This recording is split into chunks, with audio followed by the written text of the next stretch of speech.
नमस्कार दोस्तों।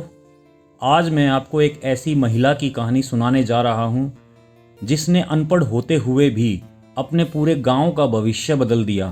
तो चलिए शुरू करते हैं। ये कहानी है श्रेया की, जो गांव के एक दूर हिस्से में मिट्टी के छोटे से घर में रहती थी। उसकी आंखों में हमेशा एक अधूरा सपना झिलमिलाता रहता था। वह चाहती थी कि वह भी पढ़ सके, लिख सके, अपने नाम के आगे कलम से पहचान जोड़ सके। लेकिन किस्मत ने जैसे बचपन से ही उसकी किताबें छीन ली थी। 18 साल की उम्र में ही श्रेया की शादी कर दी गई। दहेज, गरीबी और समाज के दबाव ने उसे स्कूल के आंगन से खींचकर चौके चूल्हे तक पहुंचा दिया। जब कभी वह अपने बच्चों को स्कूल जाते देखती तो मन में हूक उठती, काश मैं भी ABC लिखना सीख पाती, काश मैं भी किताब के पन्नों को समझ पाती। श्रेया का पति मजदूरी करता था। घर में पैसों की तंगी हमेशा बनी रहती थी।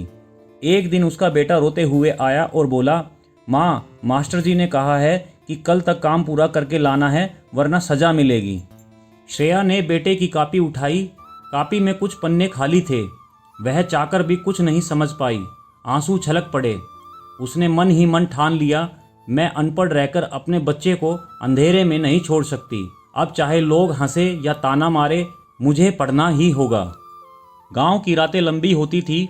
लालटेन की पीली रोशनी में जब बच्चे सो जाते, श्रेया धीरे से बेटे की किताबें खोलती, अक्षरों को उंगली से छू छू कर देखती, जैसे कोई अंधा दीवार टटोलकर रास्ता ढूंढ रहा हो।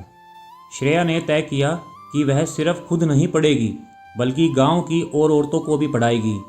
उसने अपने आंगन में पुरानी खाटें बिछाई और पड़ोस की औरतों को बुलाया। पहली रात सिर्फ 2 औरतें आई। सब हंस रही थी, देखो देखो, श्रेया मास्टरनी बन गई। पर जब उन्होंने श्रेया को टूटी फूटी हिंदी पढ़ने की कोशिश करते देखा तो उनके दिल में मानो छिपा सपना जाग गया। धीरे धीरे 5 फिर 10 औरतें आने लगी, लेकिन गांव के कुछ मर्दों को यह बात अच्छी नहीं लगी। उन्होंने कहा, औरतों का काम घर संभालना है, किताब पढ़ना नहीं, ये सब बंद कर दो। श्रेया का पति भी दबाव में आ गया और बोला, श्रेया, लोग बातें बना रहे हैं, छोड़ दे ये सब। श्रेया ने दृढ़ स्वर में कहा, अगर औरतें नहीं पढ़ेंगी तो आने वाली पीढ़ी अंधेरे में ही रहेगी। मैं ये काम नहीं छोड़ूंगी। विरोध और तानों के बीच श्रेया हर रात कक्षा चलाती रही। किताबों के लिए पैसे नहीं थे तो उसने पुरानी अखबारें जुटाई। पेंसिल खत्म हो गई तो कोयले से ज़मीन पर लिखकर सिखाती। धीरे धीरे उसका छोटा सा आंगन गांव की पहली नारीशाला बन गया। महिलाएं जो पहले घूंघट में सिमटी रहती थी, अब बोलना सीख गई, लिखना सीख गई।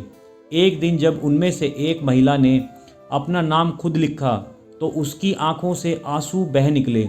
उसने श्रेया के पांव छू लिए, दीदी, आपने हमें जीना सिखा दिया। कुछ महीनों बाद गांव का माहौल बदलने लगा। पहले जो लोग मजाक उड़ाते थे, वही अब अपने बच्चों को श्रेया की नारीशाला में भेजने लगे। गांव के सरपंच ने भी आकर कहा, श्रेया, तूने वो कर दिखाया जो हम पढ़े लिखे होकर भी ना कर पाए। अब से हम तेरे आंगन को स्कूल घोषित करते हैं, सरकार से भी मदद मंगवाएंगे। उस दिन श्रेया ने महसूस किया कि उसकी मेहनत रंग लाई है। स्कूल के उद्घाटन के दिन श्रेया के हाथ में एक माइक थमाया गया। उसने घबराते हुए पहली बार सबके सामने बोलना शुरू किया। मैं अनपढ़ थी, अक्षर मेरे लिए पत्थर की लकीर थे, लेकिन मैंने हार नहीं मानी। मैं आज भी पूरी तरह पढ़ी लिखी नहीं हूँ, पर इतना जानती हूँ कि ज्ञान से बढ़कर कोई दौलत नहीं। अगर एक औरत पढ़ जाती है तो पूरा घर, पूरा गांव और पूरा देश रोशनी में नहाता है। आज ये स्कूल सिर्फ मेरा नहीं, हम सबका है। भीड़ तालियों से गूंज उठी।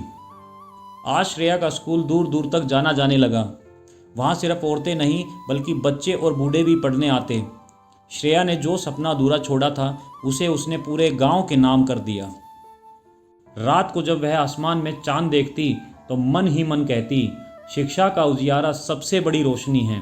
अब मेरा गांव अंधेरे में नहीं रहेगा। दोस्तों, श्रेया की कहानी हमें सिखाती है कि सपनों की कोई उम्र नहीं होती। यदि हिम्मत और जज्बा हो तो एक अनपढ़ औरत भी पूरे गांव का भविष्य बदल सकती है।